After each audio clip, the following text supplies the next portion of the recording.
Antsika mijokara lasa fangahala loatra antsika samy gasy. Mintsy magnantegna za fa ndraiky andro akagny antsika hifankatia. Andao antsika zao hiezaka hifankatia.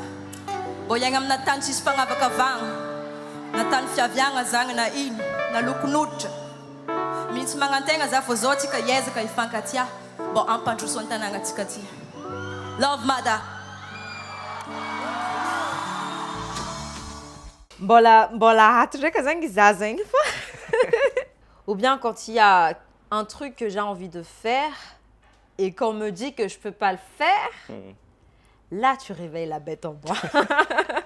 Et je l'ai toujours dit, même à ma famille qui sont ici et tout, essayez d'inculquer à vos enfants la culture pour qu'ils ne soient pas déracinés.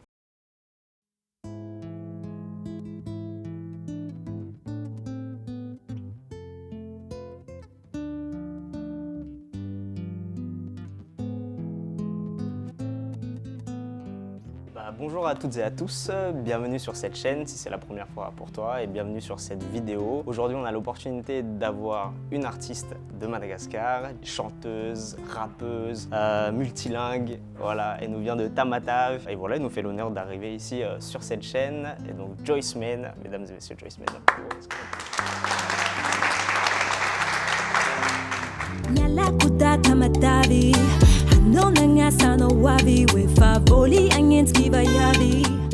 Bonjour Joyce Men, comment tu vas? Bonjour Asna, ça va bien et toi? Ça va très bien, merci.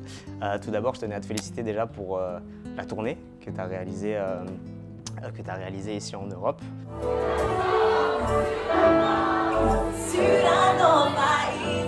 Merci. Là, elle est terminée ou il y a encore des dates? Ouais, j'ai ma dernière date demain. Ok. Ce sera vraiment la dernière. Et justement, j'ai annoncé sur ma story que ce sera le Faradoub. C'est comme ça qu'on dit. On dit en malgache. Ouais. Ok. Effectivement, félicitations pour cette grosse tournée que tu as réalisée. Tu es partie à Toulouse, Montpellier, La Rochelle. Si j'en oublie, désolé. Ouais. Tu as fait l'Allemagne aussi, j'ai vu, oui. Stuttgart. Ça va, pas trop fatigué après cette grosse tournée? C'est ma première fois où j'enchaîne vraiment des dates tous les week-ends pendant 3 mois maintenant. Et je me plains pas parce que ça fait partie du métier. Et je crois que même mon corps s'est habitué, mais c'est vrai que les 2 premières semaines, c'était vraiment rush. Et après, je me suis adaptée et voilà, ça va. On est bien. Trop bien, franchement trop bien. J'ai envie de commencer l'interview par une vidéo, j'ai envie de te montrer une vidéo. D'accord. J'ai un peu peur, mais vas-y. T'inquiète pas, tout va bien se passer. Ah, ouais. Aïe.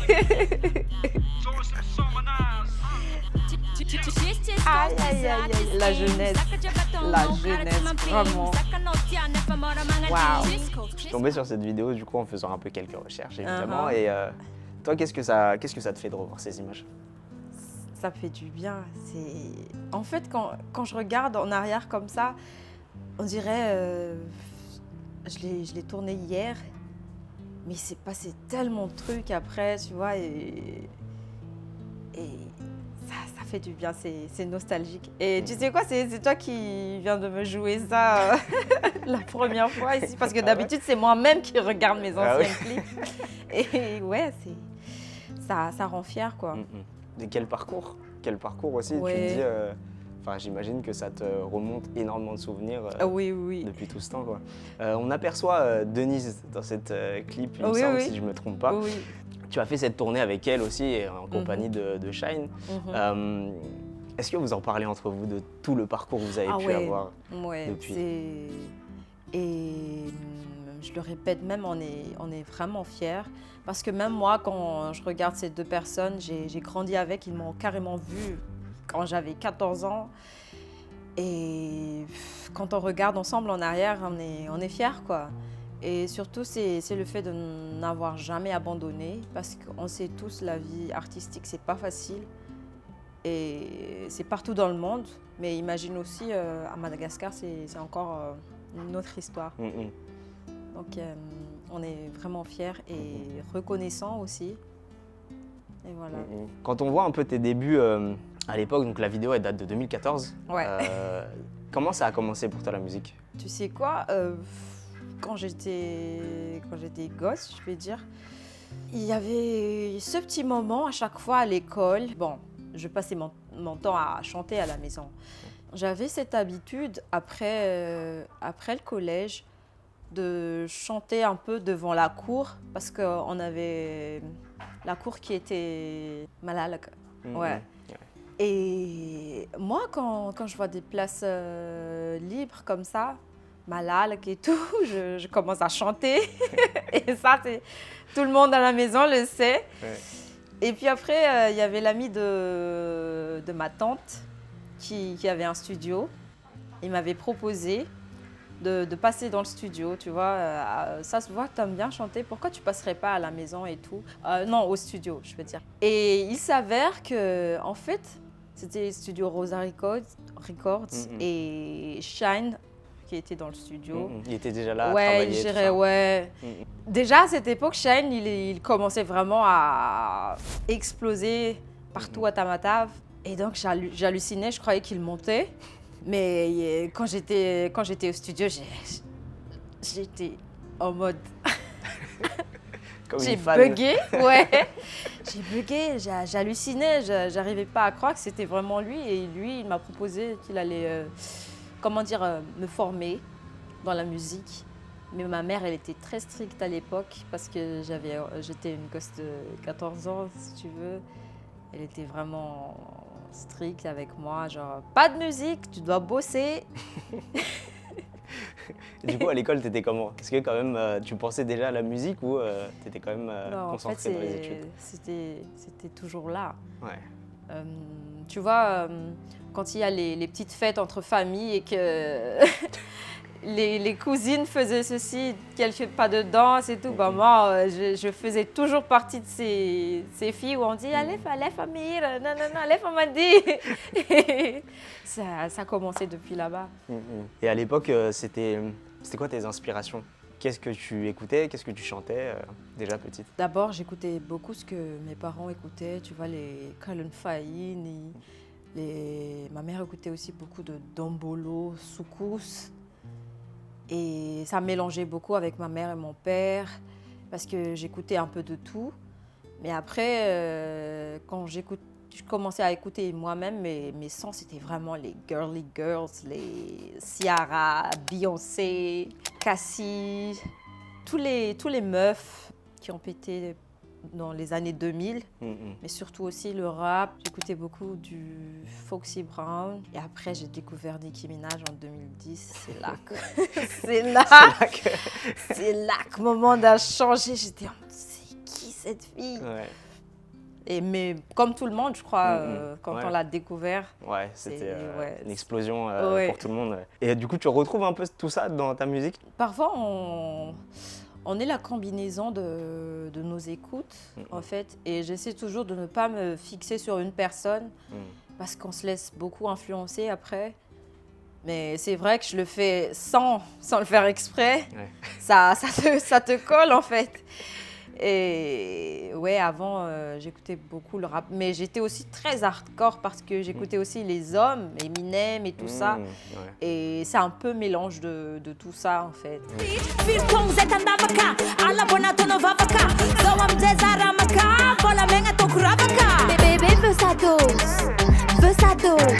Du coup, tu fais beaucoup de rap aussi. Ton album, en tout cas, on en parlera un petit peu après, mais ton album, c'est un mélange de chant, de rap, etc.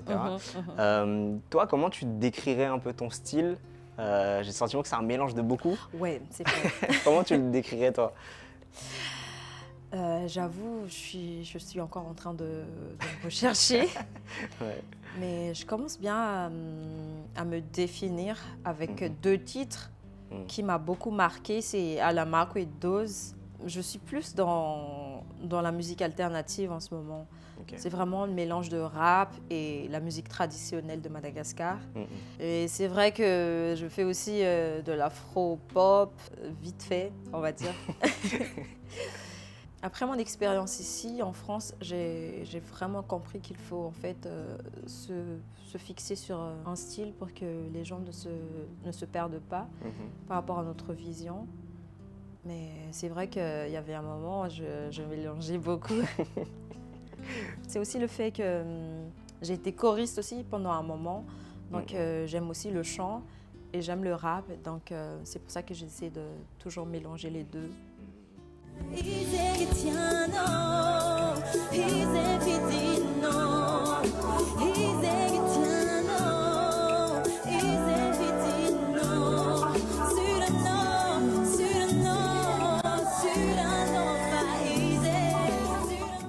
Ouais, ça fait partie de ton identité aussi, peut-être d'être le mélange de tout ça.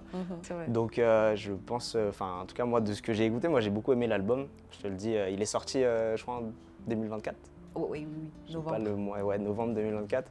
Le titre c'est Nenga, oui. Ça signifie quoi, Neng? Nang, c'est parti des lassins. Lassa, ouais, voilà. Pourquoi ce titre? Bah, tu sais, en fait, l'album, ça m'a pris beaucoup de temps pour le sortir, pour le faire aussi. Et en fait, le thématique, d'abord, c'était le fait que je disais au revoir à la petite fille, l'adolescente, celle que les gens ont découvert, parce que là, j'ai mûri, j'ai grandi. Et vraiment, Neng, c'est ça, en fait. Lassa, Bola hatuja kazangi zazang. Elle a mûri quoi. Ok. Ouais, c'est une transition Ouais, voilà. dans ta vie personnelle. Ouais. Bola zazing quoi, sauf ma zing, bola zazing quoi, bola zazing quoi, une motizala, une motizala. Il y a une chanson, bah, tu en parlais tout à l'heure, Alamak et Dose, qui effectivement ressortent un peu au niveau énergie, il y a une vraie énergie. Et Alamak, j'aime particulièrement parce que effectivement, tu fais référence à un aspect culturel. Ici, on parle un peu aussi de l'aspect culturel malgache. Alamaku, Alamaku, Avereno. Comment tu as eu l'idée de ce son? En fait, comment j'ai les inspirations, en fait, c'est de la bac, ça se raconte. J'ai des manières très bizarres à avoir mon inspiration, mais maintenant je le dis publiquement. C'est toujours quand je fais des trucs. Je lave les vaisselles, bien je range la maison, c'est là que ça part. Et j'étais en train de balayer notre salon et je lançais des instrus sur la télé et tout. Ouais. Et il y avait l'instru Chirac, beaucoup de rappeurs à poser dessus. Et j'aimais bien l'instru, tu vois. Et après, je crois que c'était parce que je l'entendais tout le temps, parce que je mettais en boucle. Et c'est là que j'avais remarqué, il y avait le dou. Le 808, il faisait ta ta ta ta, ta ta ta ta.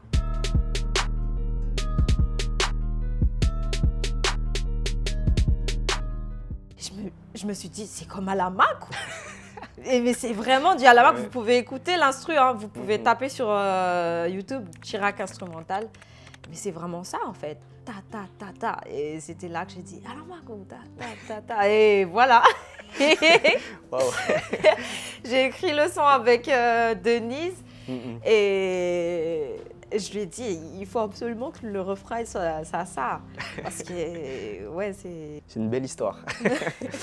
Cet album aussi, il correspond à un moment donné, tu disais dans une interview que c'est un retour, mais en même temps, tu as traversé beaucoup de choses avant d'arriver à cet album, des phases de difficiles personnelles. Ouais. Tu disais qu'il y avait une rage derrière. Le premier son, en tout cas, quand je l'ai écouté, derrière, tu as une certaine envie de montrer aussi, tu vois. Ouais, c'est la mentalité rap aussi d'un côté. Ouais.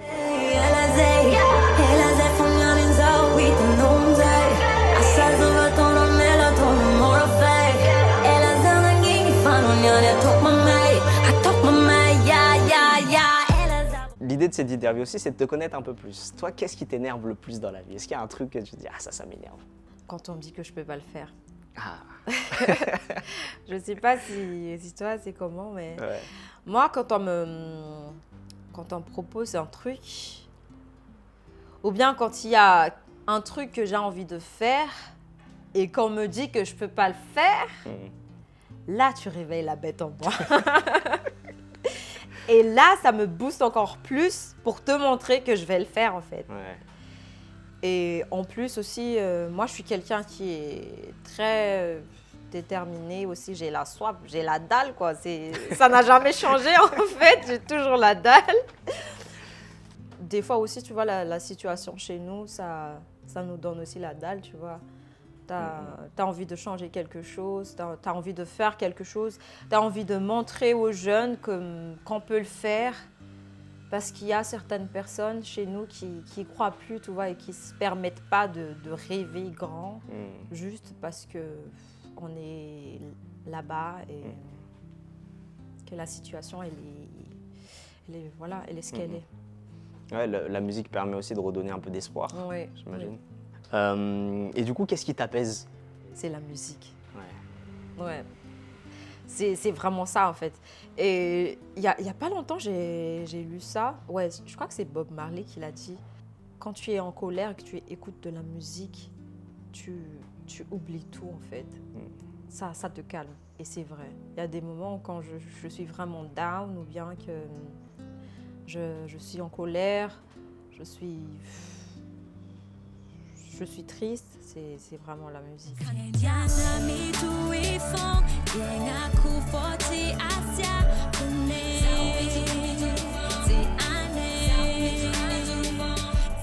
On parlait un peu de ton album aussi tout à l'heure et j'imagine qu'il y a eu des retours. J'imagine qu'il y a eu des retours du public. Oui. Comment ça a été accueilli cet album? Sans te mentir, on avait vraiment eu un doute. Parce que chez nous, l'album, c'est pas encore en vogue. Ça se consomme pas beaucoup. Mais je le faisais quand même parce que je voulais casser ça. Et je trouve qu'il avait reçu pas mal de réactions. Et vraiment, ça m'a permis d'aller jusqu'ici même. Et j'en suis fière. Des réactions positives? Il y a aussi des réactions positives. Je trouve qu'il commence aussi à sortir un peu. Ici, il y a pas mal de gens qui l'écoutent à l'extérieur et ça fait du bien. Que des réactions positives. On parle surtout de Madagascar sur cette chaîne. Tu viens de Tamatave.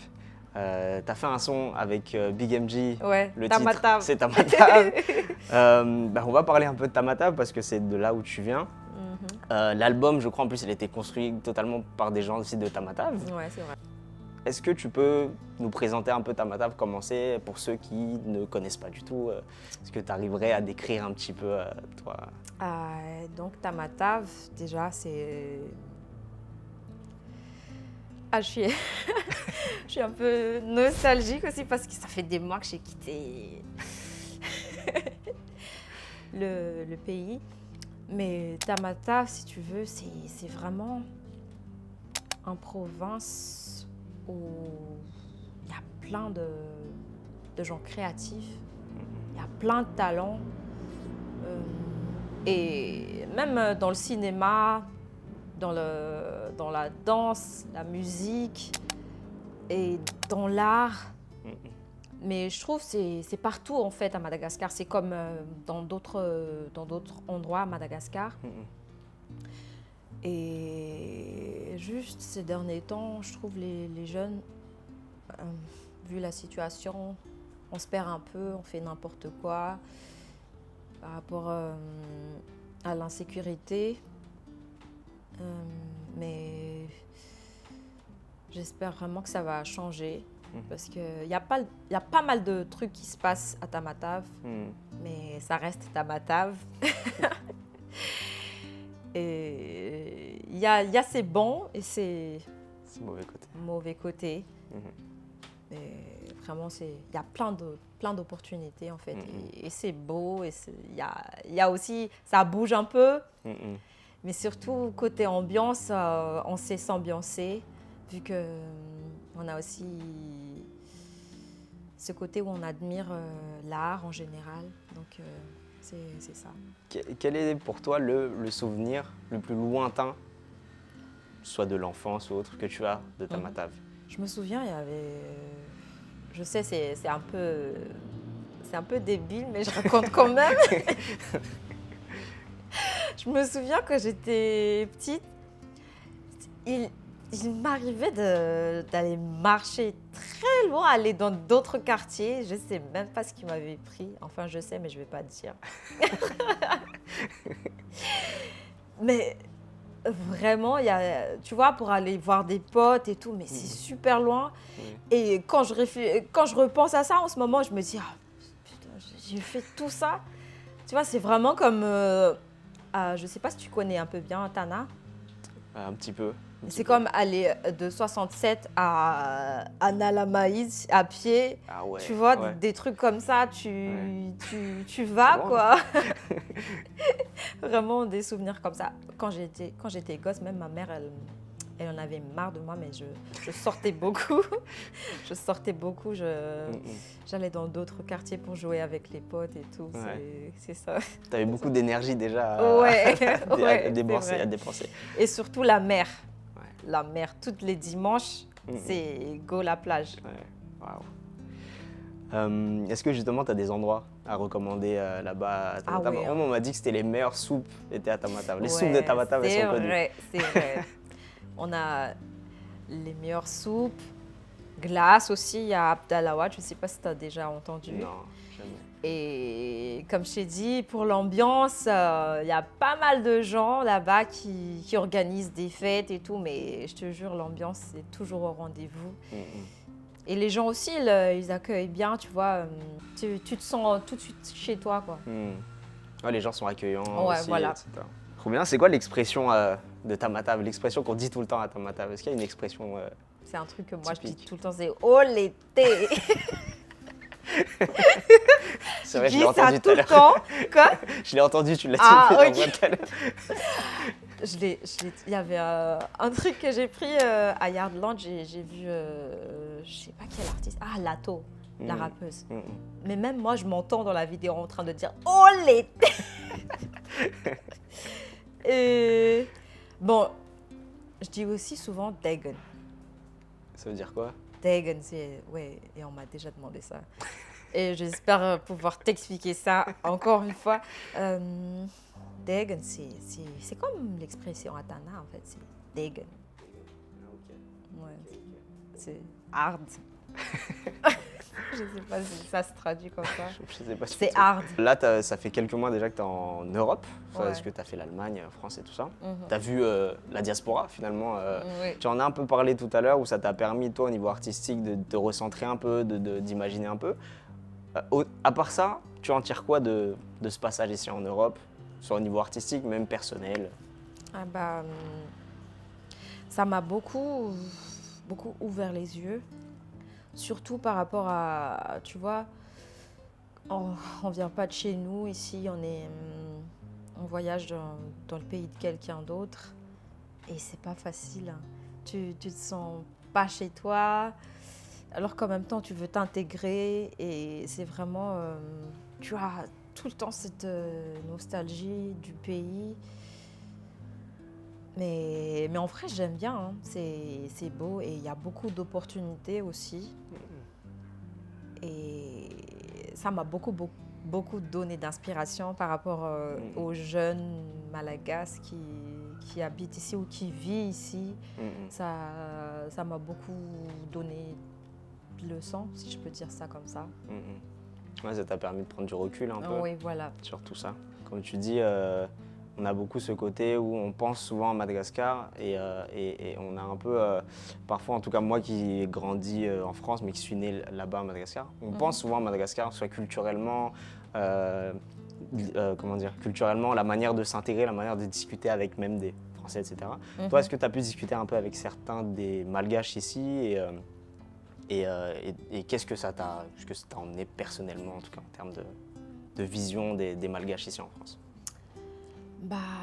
Tu sais quoi, c'est le truc que j'espère que ça va changer et je l'ai toujours dit, même à ma famille qui sont ici et tout, essayez d'inculquer à vos enfants la culture pour qu'ils ne soient pas déracinés parce que c'est vraiment très important de savoir d'où l'on vient et maintenant ça a beaucoup de sens en fait. parce que c'est important, tu vas l'emmener partout où tu iras. Et c'est vraiment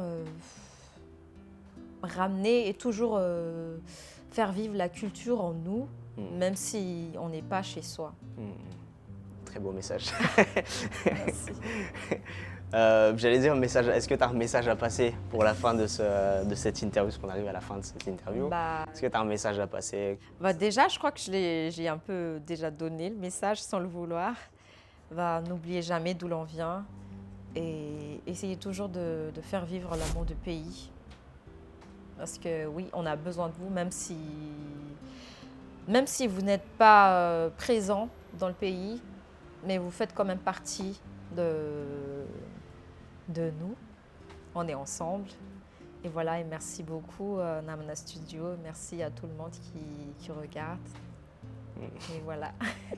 Merci à toi, c'est la fin de cette interview. Merci pour ce que tu as fait, pour la culture. Parce que tu m'avais dit, une fois je t'avais dit c'est trop bien ce que tu fais et tout ça, et tu m'as dit c'est pour la culture, et franchement c'est ce qu'on essaie de faire ici sur cette chaîne. Donc merci de partager Madagascar à Yard, à tout le monde ici en France, en Europe, et on te souhaite une longue carrière encore. Merci. La plus longue possible, et la santé et beaucoup de bonheur et tout ça.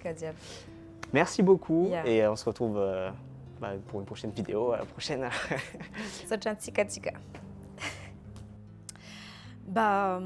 En vrai, je m'adaptais, j'ai essayé d'adapter dans 10 pays.